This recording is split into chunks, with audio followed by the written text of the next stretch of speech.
no, Mr. Bill. To create really good art, you kind of have to have this empathy for the world. Buddhism has the best tapestries. They really do. Are trees worth killing for your books? So let me just simplify this, all right? Welcome to the eleventylife podcast.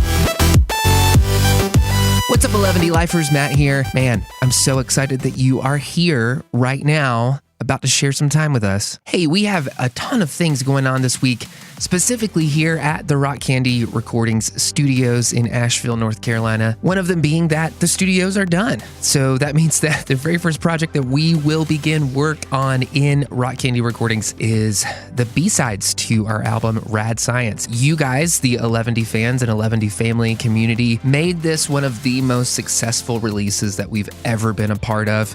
And years after we broke up and got back together.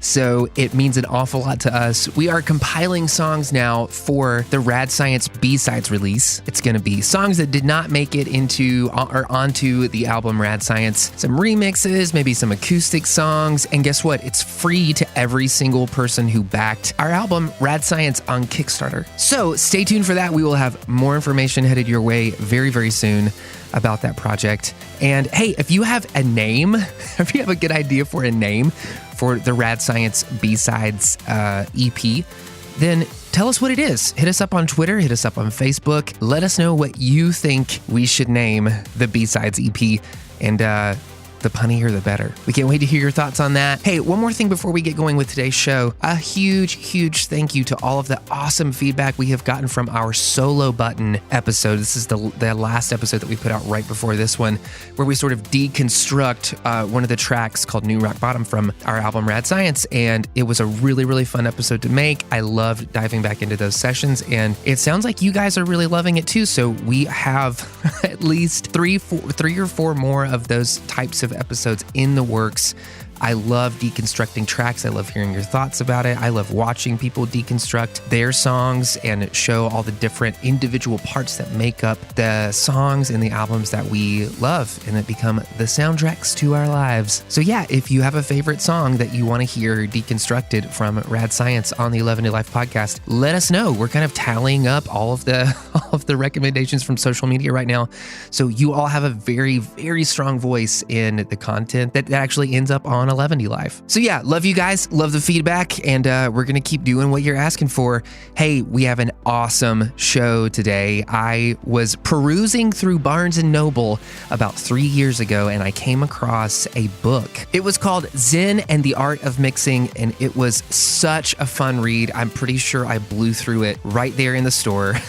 I was one of those guys. I loved it. I thought it was such a really cool approach to the artistry of mixing, and it was done in such a way that kept me very engaged. It was just real talk about the creative process of mixing, and it didn't go into a whole bunch of technical jargon that's only fun for nerds and audiophiles. It was for people who are interested in creating great art and making great records. So fast forward a couple years after that, and I actually end up at a party with Eric Sarafin, the writer of this book that I came across in Barnes & Noble. We actually ended up meeting each other at a very nerdy gathering of the minds of some different audio engineers and mix engineers and artists right here in Asheville, North Carolina. Recently, Eric crowdfunded a new book that he's working on called The Musician's Survival Guide to a Killer Record. I am stoked about this book coming out. I thought it would be a really cool excuse to have Eric come on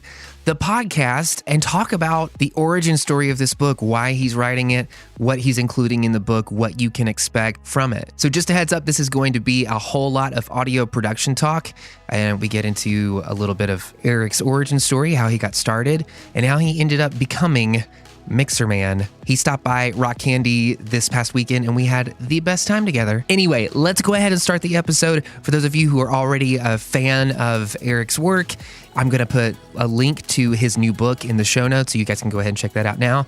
And yeah, here's my conversation with Eric Sarafin, aka Mixerman.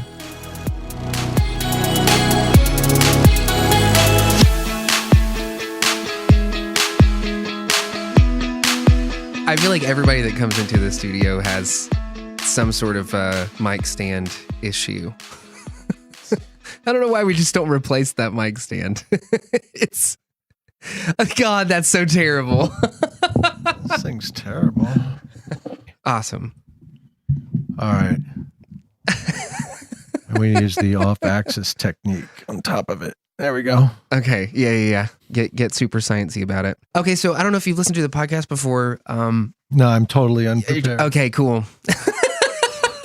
Are we recording? Yeah, that's the best way to go into it, is just being completely unprepared. Yeah, I went into my Dave Pensado interview totally unprepared too. I never watched the show, and then I went and did it. And he had this thing where he like name something, and you're supposed to say something back. And I'm like, what? Totally like, what? What are we doing? You mean like a what is it, batter's box or like? Yeah, the batter's box. Yeah, totally caught me off guard. I'm like.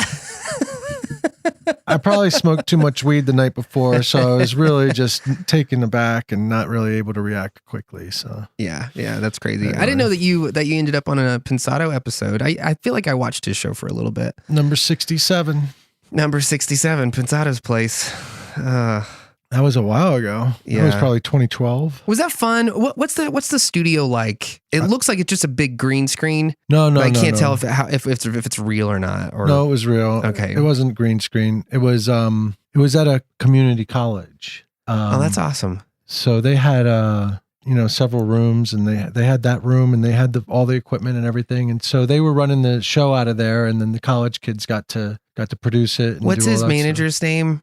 Herb, yeah. Tarwick. He kind of seems like a kind of guy that would run all of it. He would figure out a way to do the show for no money out of pocket, and it sounds like he might have figured that out with the college. I think they may have figured that out. Yeah, that's awesome. At least early days, I'm sure. Well, who knows? Who knows how they did things? But is that show still on? I have no idea. I feel like there He's was a moment. He's doing something else now, I think. I started watching that show because I thought it was really good. And I'm actually a big fan of Dave's mix work. And then I just got busy doing stuff because you can get sucked into the whole like watching people mix so much that you forget that the only way you really get better is by going and doing it yourself. Yeah. You can only get so far, I think, like doing it's true. Self-educating. You're just going to have to put your hand to the plow. Has that been your experience? How did you actually learn? Putting my hand to the plow. Fuck yeah. No one taught me anything. In fact, I mean, I remember distinctly sitting in the control room of Dimension Sound Studios in Boston, which is Jamaica Plain, actually, which is a suburb of Boston. Okay. And there's a very famous pub there called the Brennan Bean Pub. It actually opened up in like 1989 or something, I think, when I was there. Okay. That was fun times. That place was full all the time. Anyway, so tie the pub into an actual story about you guys. Dimension Sound. George Thorogood recorded there, okay. But that was in the late 70s, early 80s. Bad to the Bone was done there, and then by the mid to late 80s, like everybody was putting in big rooms, not dead rooms, and right, so, a big live sounding room, live room, yeah. Okay, so. It was a good studio. I just remember sitting in the control room and thinking to myself, I have no idea whether what I'm doing is anything close to what anybody else does. It was, and I was being mentored to some degree by the guy who was supposedly the chief engineer there. Okay, so how old are you when this is going on? This is like 20, man. Okay, so fresh out of college, still in college? I was going to Berkeley. Okay. I went there for like a year, and then I remember I talked to I was in an apartment, a 1-bedroom apartment in Back Bay. Okay. With 3 people in it. Yeah. Linda Lou was in the 1-bedroom, and me and my buddy John we built a platform bed for him, and I was in a couch bed underneath that. And then there was the kitchen. Right. So you quit Berkeley.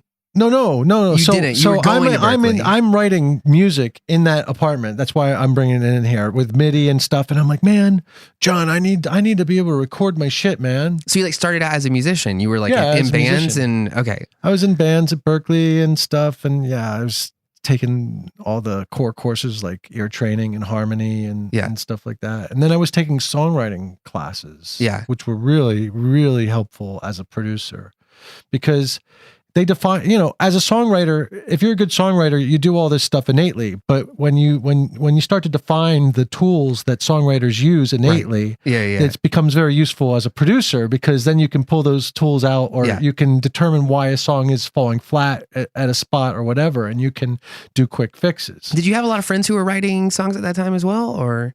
My buddy Chris was writing. Yeah, everybody was writing songs, but I wanted to be recording them. So right. I went and I talked to my buddy at Daddy's Music, which is right across the street from Berkeley, down a little ways. Is this like a secondhand music store? No, it's like a straight that's like the Guitar Center of the Mass area. Ave, yeah. Awesome. And I talked to my guy who I bought stuff from there, and he's like, "Yeah, I know this guy, Willy. He works at this studio, and he's looking for someone to come in and help him." And so I went there. I realized pretty quickly he was a tool, but this was after I moved in. I totally moved in thinking it was going to be great. And then I realized he's a tool. Okay. And that he has no power in the place, and that this other guy who's supposedly the chief engineer. So basically, this is a hobby that got way out of hand for this guy, Dave Hill. Okay. Who's long gone. He died in the mid 90s. Okay. And so it's really cool for you to talk shit about him now. I'm not talking shit. Dave Hill got me started. He was the sweetest guy. Like, he's like, he was like a father figure to me. Yeah. I mean, he was wonderful. And so I lived in one apartment, and I would help him like with the whole property and stuff, with my buddy and stuff. We all pitched in, and we ended up being good friends, and he mentored me along with the chief engineer. So I was learning from him, and I realized the other guy was a tool, and eventually he kind of got so Dave Hill's the guy who's kind of running the place. He owns it. He owns it. He's giving you your start, but you initially start working for this other guy, Troy. Was that his name? Tom. And then this is the tool. This is the guy. No, Tom was a tool too. He's dead. But listen, let me just simplify this. Okay, all right? Yes, please. Okay. I had a guy who was mentoring me. Okay. Two guys that were mentoring me. One guy was out, and then maybe a couple years later, the other guy was out, and then I was out. But I stayed there, and I basically just recorded anybody I could and anything I could, my stuff, somebody else's stuff, whatever. Yeah. I would help Tom on his sessions, and so I would learn how he ran his sessions, and so then I would, mimic that on mine. But I still, Tom never did anything of note. So here I am, 21. I'm like, man, you did nothing of note. So who the hell are you? What do you do? I was just, I don't know if you're any good at this. You sound like such an asshole. Well, I was an asshole. I was 20. Who's not? Touche. But, I was a 20-year-old asshole, so it's all right. But so this is how you get your start, but is this before digital editing? Are you doing, is this all like you're on the console, it's all to tape? All analog. That's cool. We brought in, Sound Tools was in existence then, but nobody was really using it. Everybody was still using 2-inch tape. Right. Shit, we were still using 2-inch tape through most of the early aughts, really, for records. So we didn't jump over to, we would use Pro Tools, but we would use tape too in the early aughts. Okay. And then, by 08, 09, then everything just completely blew up, and everybody was in the box at that point. It didn't take much longer after that. Yeah. That's an interesting sort of 10-year span from, I don't know, actually, I would say probably from 95 to 2005. That kind of seems like the whole everything just sort of got nuts. There was a lot of changes, yeah. And a lot of guys like me were working on 2-inch and couldn't stand the sound of Pro Tools. It really sounded like shit. The converters sucked. The 888s were atrocious. People online would say, what are you talking about? They're great. They're great. They're great. You go, they're not great. They're atrocious. I don't even know what you're talking about. Then the HDs come out, and you can't find anybody who'll defend the 888s. And it's like, all right. So, if you don't have a basis of comparison, then you don't get to say what's great. Sure. If you've used like 50 fucking things, then you get to say what's great. If you've used one, I'm sorry, just because you're using that one doesn't mean it's great. Right. And you're specifically talking about people who are like working in the box, working in Pro Tools, using digital audios compared to people that grew up doing tape and then get into these wars where they automatically start defending how much better Pro Tools is, but they've never used tape. So they don't know. That, and they start defending their converters on top of it, which were terrible. Their converters for Pro Tools were awful. Even the HDs, they're still just barely adequate. Okay, so that's super, super nerd talk. Okay, so let's talk music. Why mixing? Why do I mix? Yeah. Well, I got into mixing because it paid well. Okay. I mean, and I was pretty good at it. So I figured, But surely your primary, well, I don't know. I'll take that back. You answer the question. Was it just money? It couldn't have been just money. It couldn't have been just money that got you into mixing. What is it about mixing that attracts you to that? Well, why can't it be just money? I come to LA. I think because I want to assume something differently about you, and maybe that's me projecting. Well, hold on a second. Yeah. Let me just explain it. I come to LA. I come to LA to become a producer. Okay. That's not you don't just come to LA and become a producer necessarily. What made you want to do that? Because I wanted to produce records. So I got to LA. Okay. I had skill sets. My skill sets were in recording and in mixing at that time. That you had sort of honed in Boston. Yes, but I was still green. But Okay. I was not, I was well on my way. So you're still in your early 20s, maybe? 23, 24. Cool. So if a mixer could, at that time, the high paid mixers were making $1,000 a mix. Some of them were making more than that. And an engineer was getting $15 an hour, $20 an hour. So Okay. you tell me, which do I want to do? I mean, both recording and mixing are both, they're the same job, just a little different. So how much were producers making though? Because that sounds like what you initially moved there for. Yeah, but I had to get in a position to be a producer. And Okay. the way to get in a position to be a producer was to have some credits under your name. Okay. So I had to get some credits under my name as an engineer and as a mixer to move into producing. And so mostly it was mixing. And because I mixed really fast, I could mix a song in like 6 hours. I mixed really well. People loved the mixes. So Sure. I was able to really work all the time like that. But then I realized that it's really difficult to move into producing from the mixer's position. Okay. Because the labels, they were like, well, you're a mixer. You just mix. It's like, no, I'm also a musician. I'm a recordist. I do a lot of shit, But, I produced a few things in the 90s and they came out pretty terrible. So I really wasn't ready, so whatever. And Sure. but I produced Acetone's album. That album I'm proud of. So I guess that was 2000. So by 2000, I was a producer and was probably good enough to be getting producer gigs. And I was. So, but still, there wasn't enough producing that I didn't do any, and mixing still pays really well. So why wouldn't I keep mixing? Okay. So, but what's the cause behind all of that? I think that's kind of what I'm getting.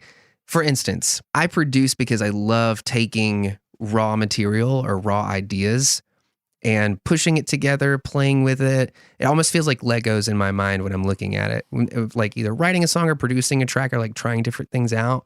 And I like fixing things. I like bringing order to chaos or creating chaos out of order, and just kind of moving, back and forth between those things. Right. Was there anything sort of like that for you that you feel like made you a good fit? That was the source of the enjoyment that you got out of producing or mixing? Yeah, I just loved making songs, from nuts to bolts. What's the phrase? Nuts to soup to nuts, soup to nuts. So, nuts to bolts. Nuts to bolts, yeah. So, in Boston, I was pretty much creating tracks from the ground up, right? So I knew I already loved doing that. Yeah. So I just wanted to do it for other people. And the thing about producing versus mixing and recording is you're in charge. Okay. And yeah, you got to deal with the label and whatever. That's all politics, but you're still in charge. At the end of the day, you're delivering the record. Right. If an A&R guy is telling me that he wants the guitars bigger, I got to make that decision with the band, and I may not go with what he says. You know what I mean? So at the end of the day, of course, after I deliver it, they can fire me and put on bigger guitars. But so, all of that has to go into consideration, but I'm still in charge. I like that. I like being responsible for a product. Do you like kind of walking the line? Do you like being this sort of border walker that go between the label and the artist, or did you find that exhausting? No, I usually have them like buffer me from them. They have to deal with them anyway. See, I find that kind of interesting because you brought up something that I don't think people realize a lot, which is like guys that want to, or girls that want to get into producing and want to make that a career and feel really passionate about that, feel really passionate about the art form. There is sort of this, well, it's not even an unspoken rule. It's just an actual way the world works that you have to get credits under your belt to be able to get bigger projects. And for a lot of people, getting those initial credits may or may not ever happen. I mean, like for a lot of people, they kind of keep their axe to the grindstone. We are no good with bolts to nuts today. But like, and eventually I feel like that happens for a lot of people. For some people, it just doesn't happen. And the one thing I find interesting is that now it feels like while that is still very much a reality for a lot of the music industry, particularly within hip hop, you don't have to have any credits if you have really cool tracks. Like really big artists now are sourcing their tracks online. They're sourcing them from loop banks online. I believe it. And these no-name producers are getting awesome cut. I actually think that's kind of cool. Like the whole thing is going that way. It's really, really crazy right now because look at the publishing, the music, it's all the same. What do you mean by that? All right, check it out. We know that automation and meaning robots, right, and AI algorithms, and what else is taking jobs? App development. There's another thing that takes jobs, the automation and then the trade stuff, right? Okay. So jobs are going away. They're going to continue to go away. Lots of new jobs are coming in and actually high paying jobs. But what about all the people that aren't going to get any of those high paying jobs, probably aren't really actually smart enough for them? You know, I mean, I'm painting this with a very broad brush, but what I'm saying is there's a lot of people that are not going to get those $75 per hour coding jobs. Sure. Okay. So what is it that people are going to do? Well, what are they doing? They're turning to YouTube and they're putting on their YouTube channel and they're getting, thousands of fans. And so they entertain people and they entertain a certain number of people and they make a living doing that. A lot of people and more and more. And if they're not making a living, they're making really decent side money. Yeah. Okay. So, and it's part of the puzzle of being able to make a living, right? Yeah. Either way, we're at a point now where if you want to make money, you got to put together your 1,000 to 10,000 fans and in whatever it is you know how to do and however you're going to deliver it, whether it's through video, books, music. Yep. Doesn't matter what the art form. So we're all going to become artists and we're all going to have our people that we entertain and the big ones are going to have millions and millions of fans and the little ones are going to have 1,000 fans, but we're all going to be able to make money by entertaining people. And you know what? Nobody gives a flying fuck anymore, whether it's something that everybody else is watching because it's become so diluted anyway. It's not like the days of All in the Family when you had 56 million people watching the stupid thing, right? Okay. Now you're you're happy with 500,000. That means that finding other people in your direct vicinity that are watching a show is not necessarily as easy as it used to be. Okay. You'd go to school. I'd go to school in elementary school and the kids would all be talking about Mr. Bill from Saturday Night Live. Everybody was talking about it. We all saw it. What are you doing hanging out at elementary schools, Eric? Mr. Bill was in the 70s. I was in elementary school. Oh, you were in elementary school. Yeah. Okay. I have no idea what Mr. Bill is. I'm sorry. Mr. Bill. A glaring he was a happy face. Gap. Yeah, glaring. I'm going to have to check that out. Yeah.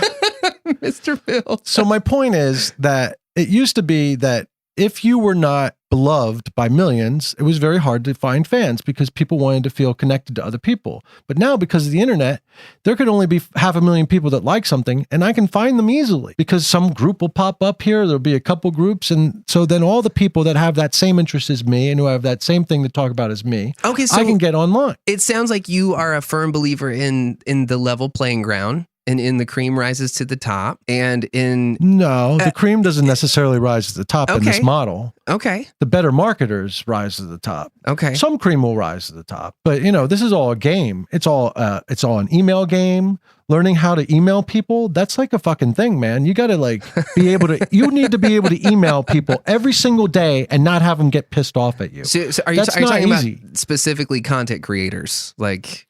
curating their email lists. Your email list, you've got your social, you post online, you got to post all the time. You got to constantly be letting people find you so that other people find you. It's ridiculous. It's obnoxious.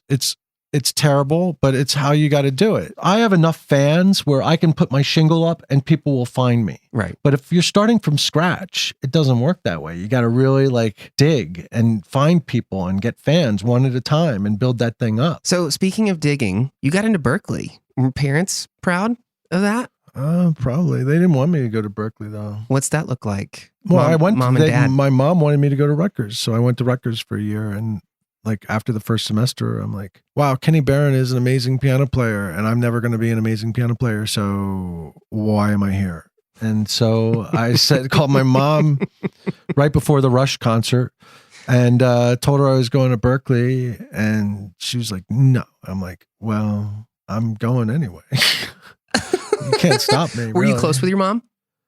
Yeah, I mean, sure. Is she still here? I don't know. I can't say that. Yeah, my parents are both here. Yeah. In fact, we just celebrated her 80th birthday. I mean, you gotta understand, I turned 18 and I was out. Gone. Went to Rutgers. I had shit to do, man. Went to Rutgers. All right. Went to Boston. I wasn't about I'm not saying I would come home for Christmas and for Thanksgiving, whatever, but my mom raised me to be very independent. So I was independent. That's what happens. That's cool. Tell me about a moment in your career that might have felt like the lowest point. What was the hardest moment in your career? Was there ever a time where you were like, I'm just going to pack this up and do something else if I don't get a break soon? Oh, man. Because I know there's a lot of artists that feel that way. A number of flashpoints that required reinvention in my career. I don't know anybody, very few people haven't gone through that. I suppose if you were in the upper echelon, some guys have good 10, 20-year runs, but it seems like I got 4 or 5 year run and then had to reinvent, 4 or 5 year run, reinvent. And nowadays, there's just no opportunity for me to profit share. Okay. And I still am going to do music, but I've come to the realization that, by the time the music business repairs itself to the point where I can really make a killing in it again, I'm probably going to be past the point, if I'm not already, that I can get to that position. Okay. At least the likelihood of it. Okay. And so, you have to start looking at odds sometimes when you make these decisions. And so I've recently, I write books. I've written 5 books, but I kind of do them I take time 3 months to write the book, but I don't spend a lot of time selling them. That's why I was with a publisher. I don't spend a lot of time marketing. I just kind of put the books out there and let them plod along. If this book starts selling wildly, then I'm all of a sudden in the writing business. Because you're writing a new book right now. I am writing a new book right now, which I fundraised for.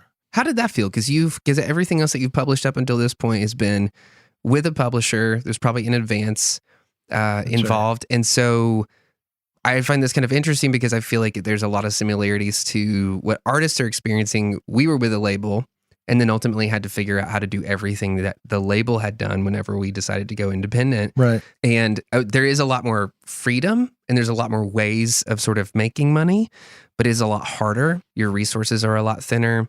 Your connections are a lot thinner for anybody sort of leaving the whole major label thing.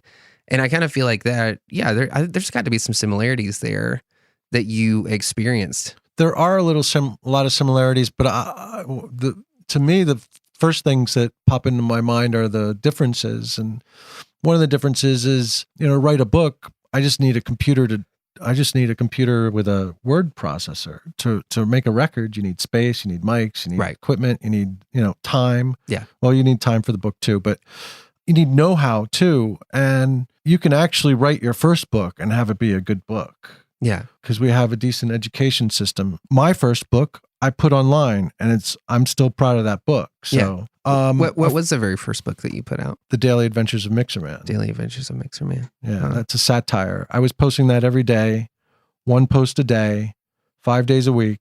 And by the 4th week, it was up to 25,000 visitors a day. Yeah. From almost nothing. Yeah. And so I experienced I had a very early viral experience. Right. And let me tell you, you want it again. It's the most, like, the excitement from that experience. It's like pure unadulterated validation. Oh my God. It was crazy because I'd write, like, the first thing I'd do is I'd get up early in the morning. I'd take my son to school. I'd come back and I'd go online and I'd start reading all the comments from that day. I'd go to the Velvet Rope, and the different places had different perspectives. I went to Gear Sluts. I'd go to, there weren't that many at the time. There were maybe like 5 or 6 places. And so I'd read all the comments and I'd just be dying laughing because people were just torching me for sharing the secret information of a private recording session online. Right. And then I was going to get busted and then I'd never work again. And, and so I'm writing this, basically it's a diary. I'm an engineer on this session with an infamous producer and a bidding war band. Right. And this bidding war band had been writing for 2 years because the label didn't feel like they had a hit. So they were willing to spend $1 million to sign them to a deal, but then kept them writing for those 2 years. God. Right. So by the time they got into the studio, they were very jaded. I was already jaded as a person. Willy Show was this infamous producer who was probably not the best producer for this record. Sure, yeah. But got the gig because he's buddy with the label owner. Right. And the assistant on the session is the producer's nephew. So now I have no allies on this session. Yeah. And I don't really particularly like the band because they're rather despicable people. And I explain all that. And so okay, it's a shit show of a session. And every bad thing that you can imagine ever happening on a session happens on this session throughout the course of the story. And by the time it was over, I had 150,000 people reading it. Yeah. And then I just ran out of gas and I ended the thing. I mean, it was done. I said everything I wanted to say. It ended up being a 110,000 word book. Right. I printed it. I put it out myself. I spent $20,000 to print it up and get fulfillment. This was before Amazon. Amazon might have existed, but before it was easy to make a book. Yeah. Yeah. And so now, like, I had to put the money up front, right? Sure. And I had to pay for fulfillment, and I had to pay for storage of those books, and I had to pay for a gateway. So every time someone wanted to charge something, I got charged way more money than we get charged by the banks now. Right. I'd be lucky if I broke even. I don't think I did even, but maybe close to breaking even on 3,000 books. Yeah. And then there's people that don't get them, so you got to send another one. So the books would cost me like $12 per copy or something. It was ridiculous. Wow. That's Maybe insane. it wasn't. I don't think that math works, but it was really expensive every time I bought a book or I had to give someone a book. And so that cuts into your margins. Okay, so really tell me about the inspiration for writing this. Like, had you done satire previous to this? Well, the whole reason that I'm going into all that before I tell you that is that now on this book that I'm about to write, which is called Musician Survival Guide to a Killer Record, this one, Amazon gives me all the tools that I need to print the book on demand. Right. I haven't been too wild about print on demand, but the quality is much better now. Yeah. And people want the content anyway. So on this book, I'm okay with it. And the production value on the book is a little dirtier. Yeah. So I'm good with that. But Amazon treats publishers like shit. They treat authors like gold. Okay. So like if I have a problem, I can just call and they'll have someone on the phone 24/7 that knows what the hell they're talking about. Okay. With the books, because I'm an author. Yeah.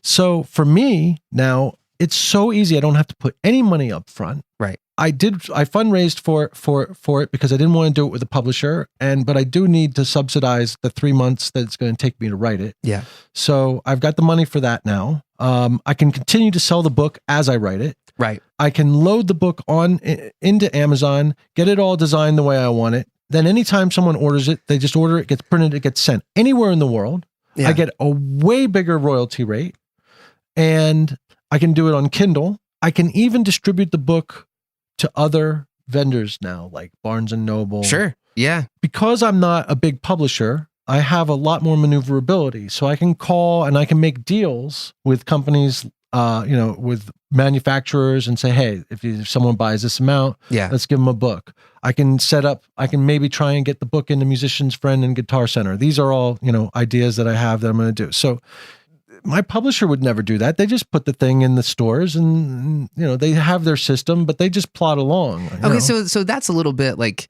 sort of behind the curtain, how publishing gets done and sort of like what you're going through on a daily basis. Like you're basically a cottage industry in and of yourself, just in the same way that I feel like a bunch of musicians are, and everybody creating something or anything, content for the world to consume.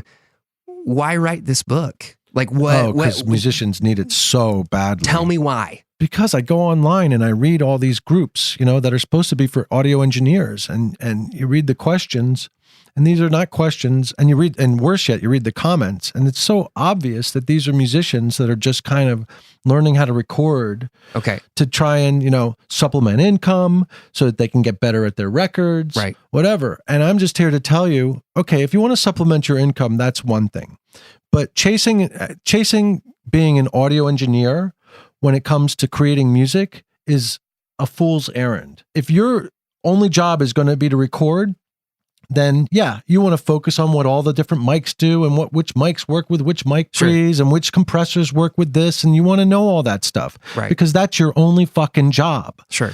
If you're a musician, you have way bigger fish to fry than the recording stuff. So this book, I want to take, and first of all, I want to get everybody off of thinking technically. There's nothing technical to think about.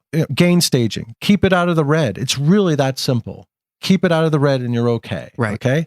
Level, keep it above -18, you're okay. These are not things like people sweat this stuff. And it's like, so I'm going to talk about all the technical stuff and say, okay, so now get this out of the way, but let's make the technical decisions practical decisions. Is my sampling rate really going to make a difference on whether I sell more records? The answer is no. It will not. So if you want to record at 96K because some engineer insisted that everything sounds better at 96K, go ahead. But practically speaking, you've just doubled your drive space. You've made it more difficult. Your computer better be newer because it's going to have a hard time running a lot of tracks at 96K. So essentially, like what's the use in recording a crappy song in higher definition? Well, there's that for sure. Exactly. That's the thing that's always confused me. Oh, I want to spend, I'll spend money, $10,000 to for a microphone that will capture me in perfect fidelity. But that's the problem. Right. Yeah. So, it's better to have you're better off with a crappy recording chain and an amazing performer than an amazing recording chain and a crappy performer, because the amazing recording chain is going to capture it in all of its atrociousness. Yeah. Basically, I want to make all the technical decisions practical ones, and I want to make all of the recording decisions musical ones. Okay. So let's just take EQ. EQ, we can look at EQ as a way of boosting frequencies, or we can look at EQ and say, well, EQ is really no different. EQ is frequency, and we know that certain instruments occupy certain ranges of frequencies. Yeah. So if we think about our arrangement in terms of frequency, as well as our internal rhythms and all the other musical things, then when we put it together, we're not going to have nearly as difficult a time. So, if you give me a mix that has a piano, an organ, guitars, and all this stuff that's all filling the upper mid-range, I will be able to mix that, but it's going to take me longer, and I got to really cram that shit in there. Right. So that's a novice. I'm a professional, so I can get away with that. But if they would just think about it on a more frequency perspective, then they might move that organ down an octave. Yeah. So it sounds like you're enticing people to focus a lot more on arrangement than on everything musical. Right. If you think musically, you're going to be it doesn't matter what microphones you have. You have what microphones you have. Okay. The first thing we got to figure out is, of the microphones you have, do you have a dynamic? Yeah. You have a condenser? Do you have a ribbon? Okay, these are what these microphones are good at. Right. It doesn't, if you know that a ribbon microphone doesn't really capture anything above 16K, and you want to capture something really brilliant, you're not going to use a ribbon microphone. Okay.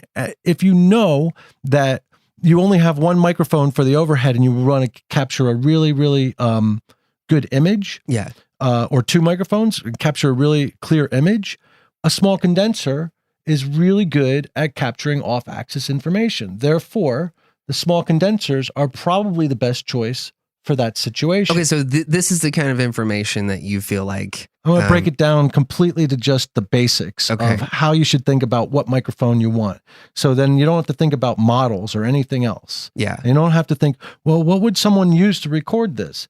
You think, well, horns are kind of bright, so maybe a ribbon would be a good thing. Yeah, that's true. I feel like the longer amount of time that I spend in the production world, the more I'm like, I would much rather have a friend of mine come in and track guitar who's a really great player with a great amp, and I'll track that on the cheapest interface that whatever's lying around. If I know that we can get a good take out of it, I'd rather have that than somebody who's subpar to come in and waste all the awesome expensive gear by just playing something shitty through it. That's right. Like, yeah. And I feel like people somehow have this illusion that the more money that you spend on and at, like, don't spend money on the Arrow, spend it on the Indian. I feel like I keep coming back to that. Don't spend it on the Arrow. Spend it on the Indian. Spend it on somebody who knows how to make any arrow that he has do what he wants it to do. Right. Yeah. Yes. But we do all record at home. Yes, it's always best to get a professional because then you don't have to think about it. And a great recording engineer understands how to keep the technology invisible. Sure. Okay. That's his job. We don't got him. We're the recording engineer. So we got to pretty much set that job aside because we ain't going to be able to make it invisible because that's us. Right. And, you know, one of the things I noticed as a producer, there was a time that I was producing and recording at the same time. Right. And I noticed that, you know, when the band started making their takes and it would sound like shit. And I'd be like, what happened? It sounded so amazing. And I'd start fucking with levels and changing the compressors and stuff. And then I had an aha one day. I'm like, you know what?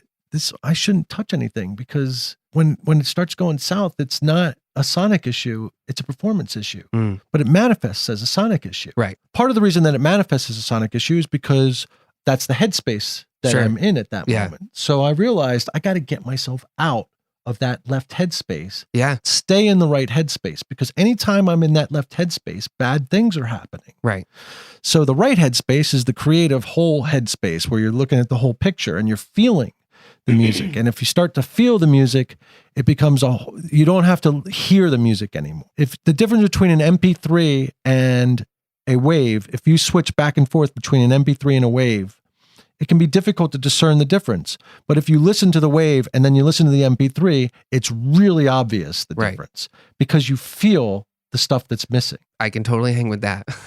I don't feel like the average person, I mean, just like how you were saying, hey, you know, I consider it as a producer to be really important that I record in a standard fidelity, that I have something that is professional sounding, that if I'm delivering something specifically for radio, for a label or whatever it is, it needs to have a certain caliber to it. Most of our audience, of 11's audience, is streaming our music on Spotify. There's some that are listening to it on vinyl and getting that tactile experience, and some people that are getting it on CD. Right. But, you know, and vinyl's still kind of on its way up. Like I've yet to see it sort of cap out, even with our band.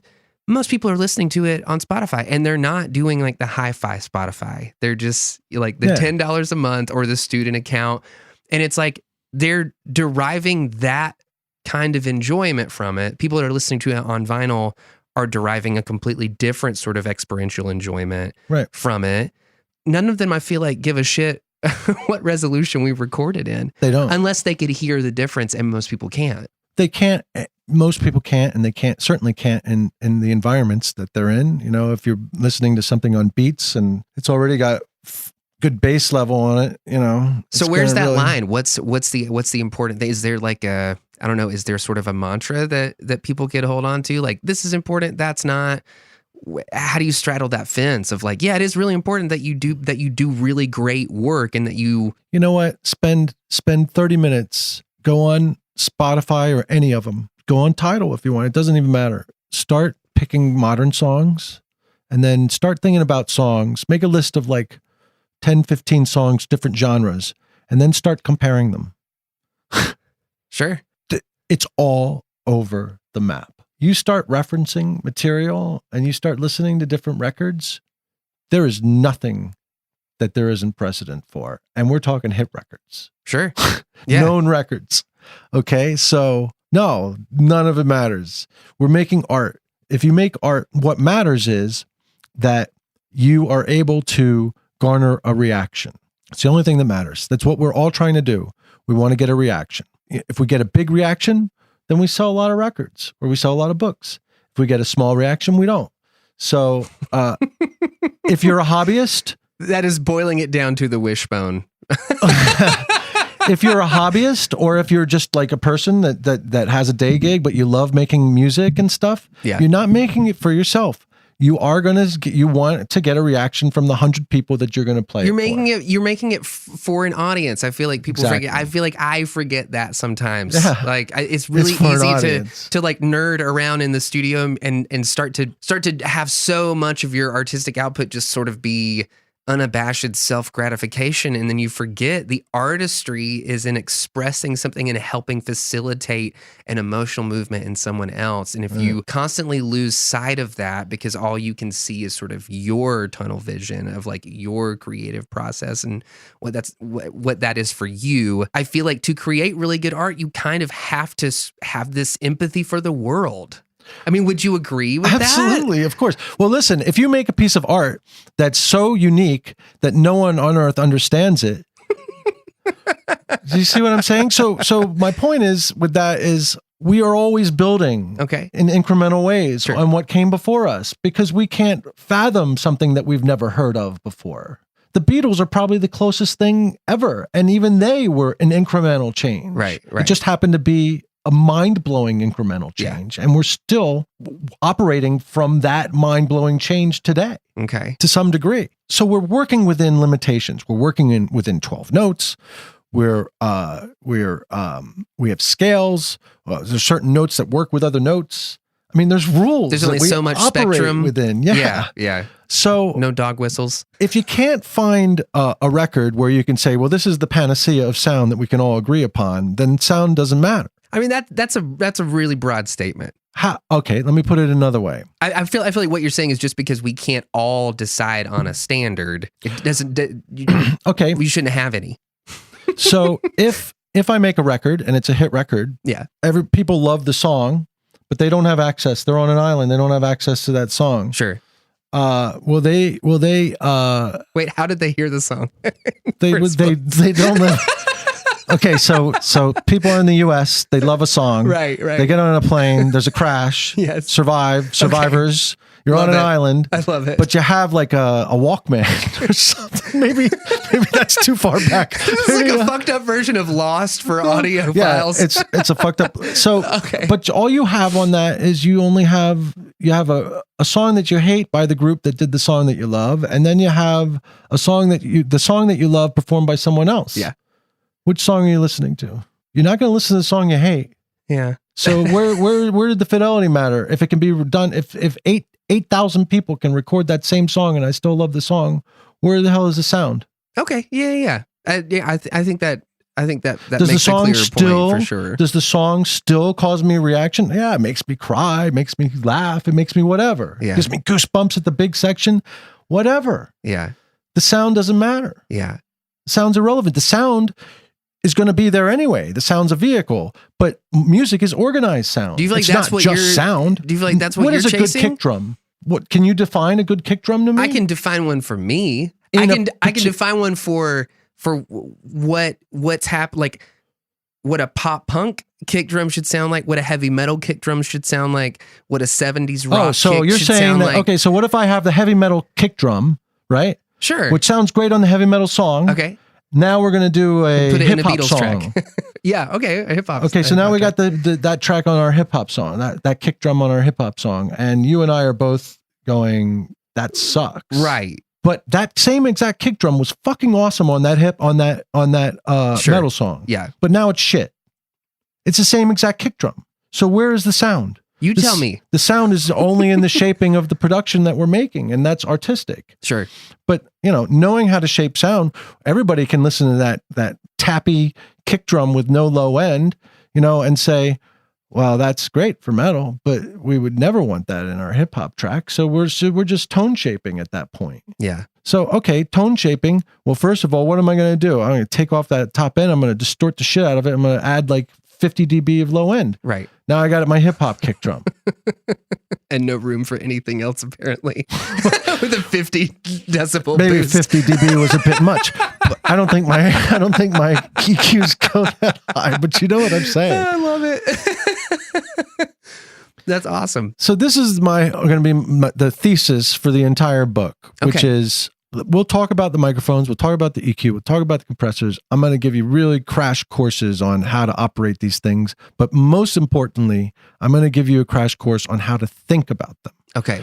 And it's going to be the kind of thing that you can reference back to. That's why I'm calling it a survival guide, and I'm going to talk about the marketing aspects of being a musician today. Sure. And, I'd love to say that I ran this Indiegogo campaign with the brilliant idea that I need to run an Indiegogo campaign so that I can write a chapter about it.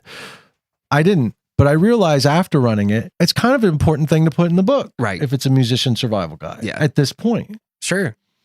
So, that's it. I love it. Actually, a lot of the guests that have come on the show over the past 6 months or so, they're all involved in Kickstarter campaigns in one form or another. Yeah. Our band has done a ton of them.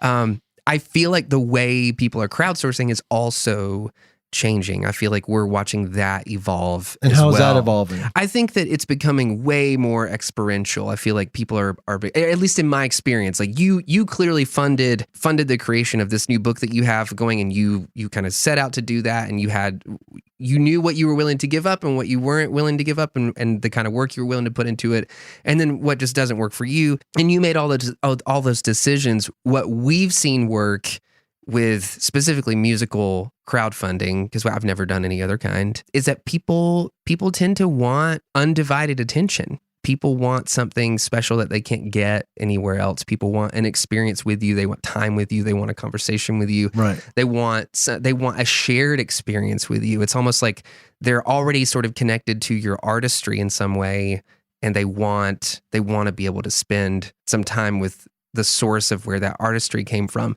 Now, most of the time, we're always kind of the assumption that people would be severely disappointed if they're fans of our band and they spent 5 minutes with us. We're like, oh, well, this is pretty much it. We don't change. But yeah, I feel like I'm kind of like that too. I have people that I see creators or songwriters or artists that or mixed guys that I really look up to and respect. And I'm always I've become less interested in their personalities because a lot of them have been disappointing.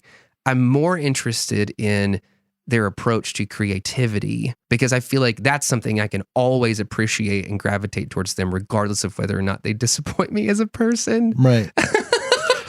I would say that the most important thing to making a record is your approach in creativity. Yeah. It's like I said, you're working within 12 notes, you're working with musical parameters. Sure. But you're also working within gear and space parameters to some degree. And those issues can be resolved with a little creativity. There's a church down the road. It's empty. Who owns it? Let's see if we can get in there. Let's track some drums, whatever. There's things that you can do. But at the end of the day, if you're going to make your record in your space and you don't have access to any of that, then you got to figure out how to make the right record with what you've got. Yeah.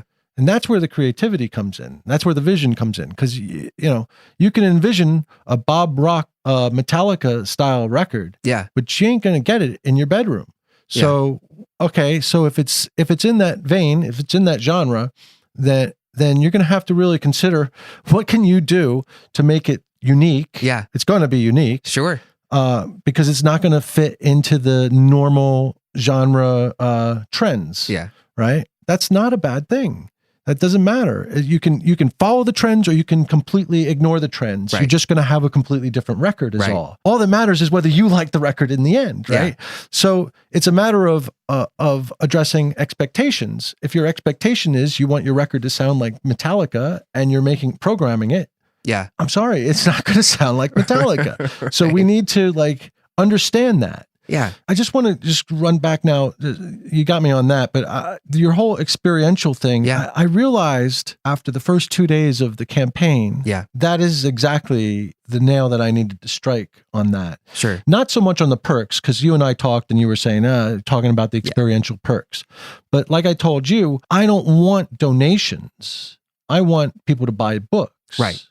I have a number of reasons for that, but the biggest reason is because I want to know how many books I'm selling. Right. And because I think it's only fair. I don't want, why is someone giving me money to write a book why don't they just buy a book? Because that's how I make my money, right? Yeah. So for me, it was better just to do it as pre-sales and make it a store. But I realized in trying to reach people on the email and stuff that I needed to make a connection. Yeah. First of all, I'd kind of lost my connection with my fans because I've just been plodding along with my producing stuff, and I'll write a book every now and then. But so I started, I sent out an email. I said, I got some feedback from some, tell me your story. And so my email was, tell me your story. You've all read my story. Yeah. I want to hear your story. Yeah. And so I started getting all these emails from people. Mixerman, I'm so glad you asked me this. Yeah. And then like, I went every day. It was a new email with a new kind of thing. By the end, I had people writing to me and saying, this was the best email campaign I have ever been a part of, because you didn't make it about selling the book. You made it about us. And that's what people want. I feel like connected, man. There's a universal truth in that. Speaking of which, one of the things we talk about on the podcast, and you've already kind of shied away from talking about personal stuff, so feel free to pass if you want to. I just don't want to bring my family into it, but no, you're fine. You're fine. That's totally cool. One of the things that we talk with people about, regardless of kind of where they are, if they're in the music industry, if they're not, whatever, like, where does love come from? Where does love come from? Where are you does asking it come? me? Yeah, absolutely. I feel like I'm on Pensado's place. Yeah. Batter's box. Where does love come from? Where does love come from? No wrong answers. I got this song in my head. What is love anyway? That's a valid response as well. What is love anyway? That's my response. Okay. Who sang that? The Pet Shop Boys? No, that was it's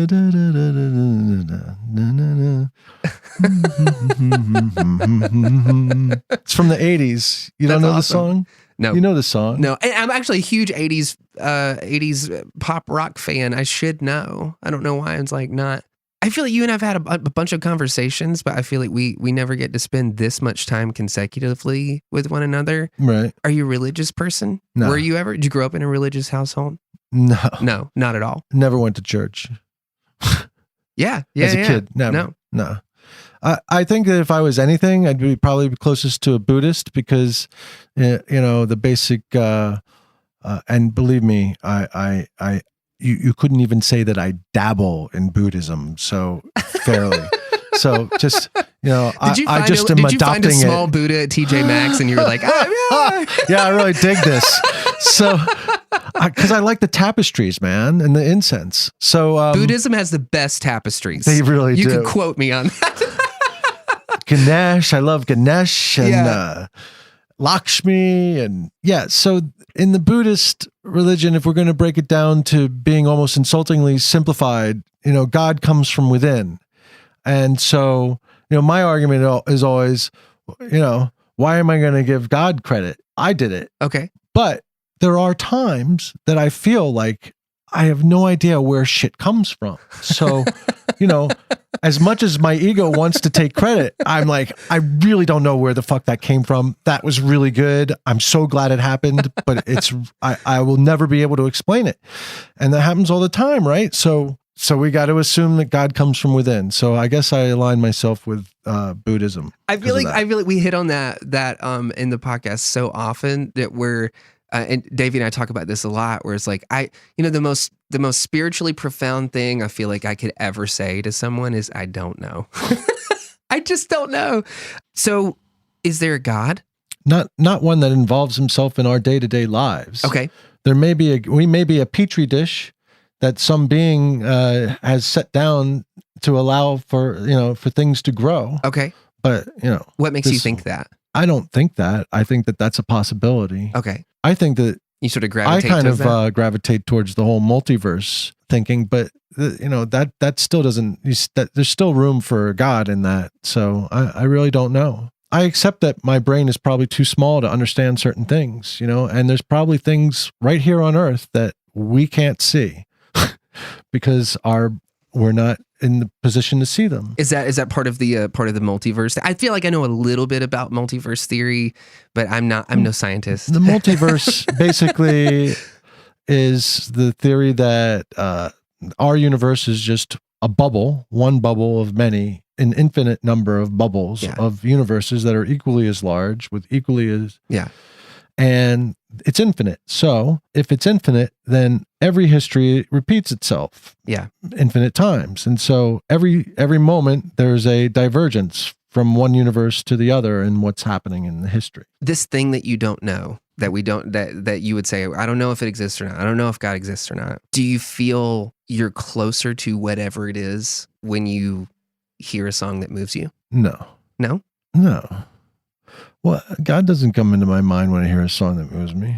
It doesn't have to be God. It could be something else. It could be another idea. I feel Marvel. connected to something. Like when I'm listening to songs, when I'm listening to music, I feel, and something happens in my brain. Maybe it's just simple as dopamine. It's like I heard this, mixture of notes, but still I'm like, it feels like an amazing thing that like I could hear just pressure being created in the atmosphere around me, and it can do something so profound. It can move me to tears. It can make me think about my life in a different way. And it does that not just for me, but for so many other people. Like there are people on the planet right now experiencing this in droves, like all sort of dialing into this experience, and they would all describe it differently, but at the same time, like we're all having it. I don't know. I constantly feel like my mind is blown by thinking about things like that. And when I talk to people that are artists or mixers, or I feel like they're chasing that feeling. You were talking about earlier in the podcast where it's like we're trying to move people. I feel like what I would take you as saying would be like we're trying to help people tap into whatever that is, whatever that thing is that's moving. Yeah, but through. I don't do it by thinking about what they want to hear. I do it by thinking about what I want to hear. So it's just a matter of whether lots of people match what I hear, really. Same with any artist. Okay. So, I mean, I can only create what I create. If I start trying to chase, there's nothing artistic about chasing something purely for financial gain. So none of my creations are ever made with that in mind. Well, let me put it this way. I shouldn't say it quite like that, actually, because that's not exactly true. Okay. I do keep in mind, saleability, but I gravitate towards saleable things. Yeah. So it's not an uncomfortable place for me. I'm the same way. Right. So I'm still operating where I like. Sure. And in things that I like. Yeah. And that I understand. When I write a book, when I write a passage and I make myself laugh, I have to assume that I'm going to make a lot of other people laugh. If I'm delusional in that regard, it's not going to be long before I figure out that nobody thinks my shit's funny and I'm done. I am delusional, Eric. God, I'm so delusional.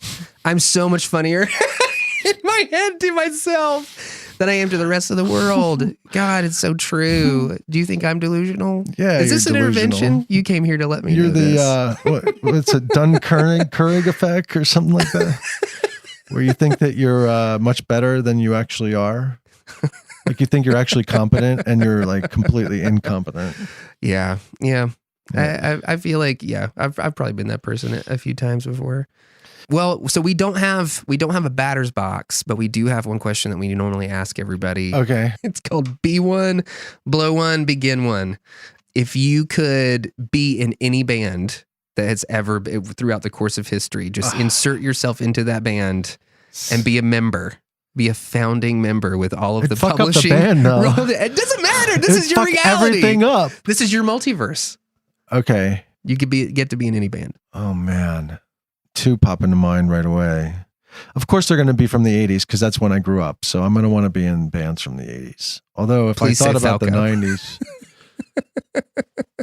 Oh, now all sorts of new ones are popping in. So the first one that popped in my head was U2.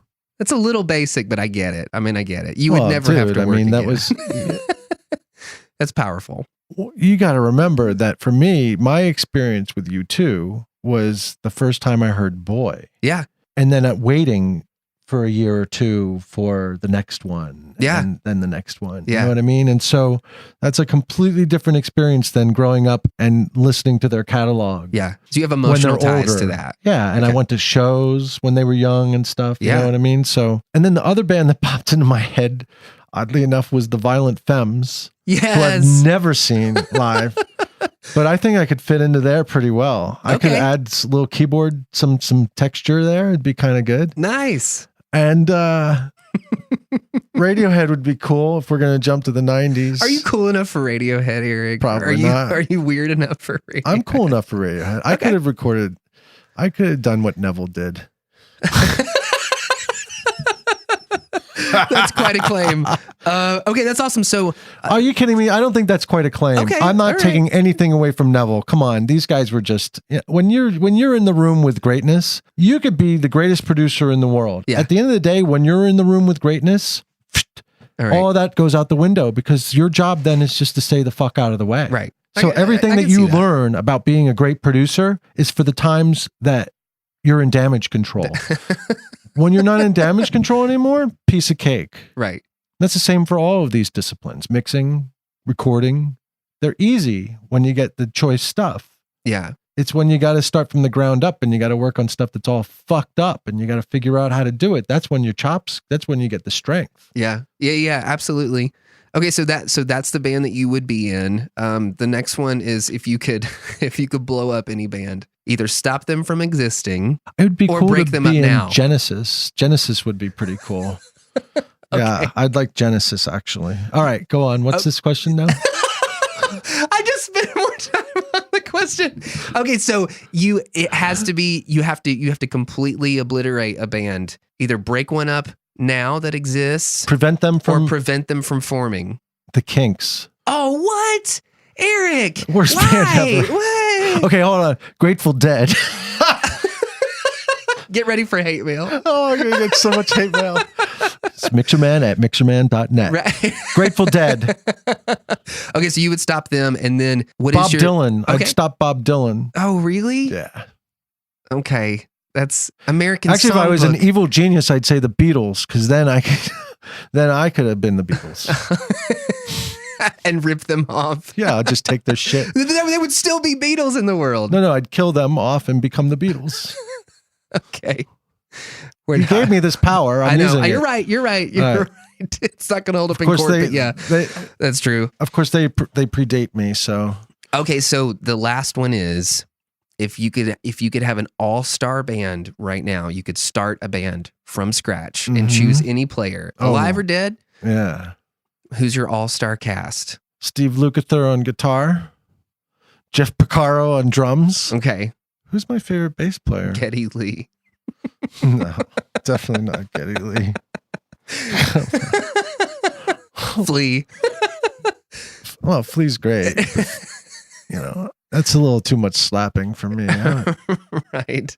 I cannot believe that I'm getting hung up on the bass player. Actually, that's a little weird. Let me go to keyboards. I guess keyboards. Maybe Dr. John.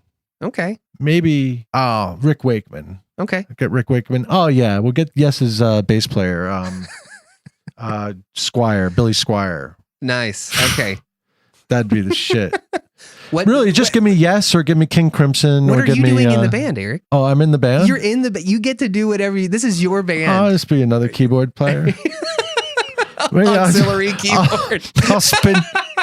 I'll do the samples of the scratches. Okay. Because you're a hip hop act. Yeah. You're like, Dude, with that fucking lineup, we can be anything. Whatever. It sounds like you're covering Of course, they're Limp all Bizkit they're right all now. in their 60s and 70s now. Let's make them young. That's awesome. Yeah. That's cool, man. Well, hey, is there anything that you want people to know that we didn't hit on before we get out of here? Anything that you want to? Well, we've obviously talked extensively about the book that you have coming out that you're writing right now. Not right now. I'm doing this right now. Oh, your subconscious is Actually, already writing this book. It definitely Yeah, is. I mean, every time absolutely. I do one of these things, like it helps solidify stuff. And, like I'll think about a book for 3 months before I write it. Like Yeah. by the time I sit down and write it, I've usually thought through good 85% of the material. So, no, I think I'm good. Okay. All right. Well, if anybody wants to go and pick up a copy of the book, which I would ask you to do, especially if you're already a fan or if you know this is kind of a book that sounds interesting to you, then I would ask you to go to my Indiegogo campaign. If you type in Mixerman and search Musician Survival Guide to a Killer Record. Yeah. So go there. As long as I'm mentioned by name in the book, I'll be happy to pick up a copy. I'll mention you. You're going to need that $15. I'm going to tell you something. I'm just kidding. The biggest, You don't have to mention me. The thing that I get the most about my books, Yes. there's two things that I get. One is that people, they'll tell me, I read the book the first time. Yeah. And every time I pick it up, I learned something new. And, Yeah. And like it's not that I didn't read it before. I just wasn't ready for it. And so every time it's like, all of a sudden it's like, oh, that makes sense now. Or it didn't make sense before because I wasn't ready for it to make sense. Yeah. And so that's one comment. The other comment is they're frequently stolen. So if you get one of my book and you put it in your studio, it will be stolen. That will happen. So you might as well buy two. See what I'm saying? Is there no sort of like insurance plan that you could sell with these books? Like if it gets stolen, we'll replace it. But it's not really redundant until you have three. Right. So you should have three. Right. Okay, final question. Are trees worth killing for your books, Eric? Well, okay, how about this? Oh, I can't even say this. I totally baited you in with that. No, it's all right. The thing is, here's the thing. If it were up to me, I would just go completely digital. Well, it is up to me, I guess. I shouldn't say that. You're the publisher. Let me rephrase that. I pulled you down. The into reason a that dark it's hole, not up to me, right, is because there's still, I think it's almost more than half of people still prefer the real book. I still prefer the real book. And until those numbers go down, I'd be cutting my nuts off by selling it only digital. So I ain't going to do that. Exactly. Right. So until the consumer demand drops sufficiently, I think people will continue to print book. I love that. Okay. On that note, I'll let you go. All right.